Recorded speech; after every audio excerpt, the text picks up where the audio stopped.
അത് ശീലമായിക്കോളും പറയാറില്ലേ? എപ്പോഴാണ് നമ്മളിങ്ങനെ പറയാറ്? ചില ആളുകൾ പുതുതായിട്ടൊരു കാര്യം പരിശീലിക്കാൻ ശ്രമിക്കുന്ന സമയത്ത് നമ്മൾ പറയാറുണ്ട്, തുടക്കത്തിൽ ഇച്ചിരി ബുദ്ധിമുട്ടുണ്ടാകും, പിന്നെ അത് ശീലമായിക്കോളും എന്നുള്ളത്. ഇത് പറയുമ്പോൾ എനിക്ക് ഓർമ്മ വരുന്നത് ഏതോ സിനിമയിൽ ദിലീപ് പറയുന്നുണ്ട്, എനിക്ക് 30-ാം വയസ്സ് വരെ കഷ്ടകാലമാണ്, അതിനുശേഷം പിന്നെ അത് ശീലമായിക്കൊള്ളുന്നു. ഓൾറൈറ്റ്, സോ ഇതിനെ പറ്റിയൊരു ബ്യൂട്ടിഫുൾ എക്സ്പ്രഷനാണ് നമ്മളിന്ന് പഠിക്കുന്നത്. Hello everyone, this is Nishad Ahmed from Brett's English Academy. Every day you learn a new sentence with me to build a fluency faster.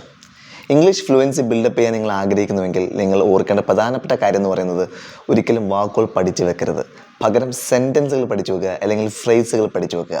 Alright, but remember you learn everything through TPR, total physical response. ആക്ഷനുമായി link ചെയ്താണ് പഠിക്കുന്നത്. അപ്പോൾ ഇത് പെട്ടെന്ന് പഠിച്ചെടുക്കാൻ വേണ്ടി ഞാൻ കാണിക്കുന്ന ആക്ഷൻ സൗണ്ട് നിങ്ങൾ ഇമിറ്റേറ്റ് ചെയ്യണം. Ready? Without further ado, let's learn today's sentence. അത് ശീലമായിക്കോളും. You will get use to it. അങ്ങനെ പരത്തി പറയേണ്ട ആവശ്യമില്ല. You will get use to it. All right, അത് ശീലമായിക്കോളും. Beautiful, ഈസൻ്റ് it? എന്നാൽ ഇത് ഇപ്പോൾ മാത്രമല്ല, എന്ത് കാര്യത്തെയും കുറിച്ച് നമുക്ക് പറയാം.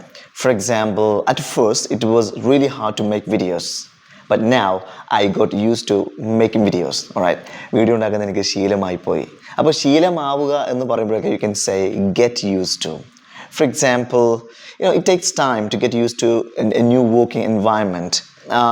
Generally, people find it hard to get used to using iPhones after using Android phones. പൊരുത്തപ്പെടുക അല്ലെങ്കിൽ ശീലമാവുക എന്ന് പറയുമ്പോഴേക്കും you can go for get used to. People are getting used to using AI tools for their daily tasks. At first, it was really hard. But now I got used to waking up at 5. ഇപ്പോൾ 5 മണിക്ക് നീക്കാൻ എനിക്ക് ശീലമായി, അതുകൊണ്ട് ഞാൻ പൊരുത്തപ്പെട്ടു. തുടക്കത്തിൽ കുറച്ച് പ്രയാസം ഉണ്ടായിരുന്നു. Alright, so get use to ഉപയോഗിച്ചുകൊണ്ട് ഒരു ബ്യൂട്ടിഫുൾ സെൻറ്റൻസ് നിങ്ങളെപ്പറ്റി അത് കമൻറ്റ് ബോക്സിൽ ഇടുക. And let's learn together. Remember, using is learning. ഉപയോഗിച്ചാൽ മാത്രമേ പഠിയുള്ളൂ. അതുകൊണ്ട് വീഡിയോ കണ്ടു കഴിഞ്ഞാൽ ഇത് പഠിച്ചെടുത്ത് അത് ഉപയോഗിച്ചൊരു സെൻറ്റൻസ് നിർബന്ധമായിട്ടും ഇടണം. Alright, anyway thank you very much for this video. See you tomorrow with another one. Bye-bye.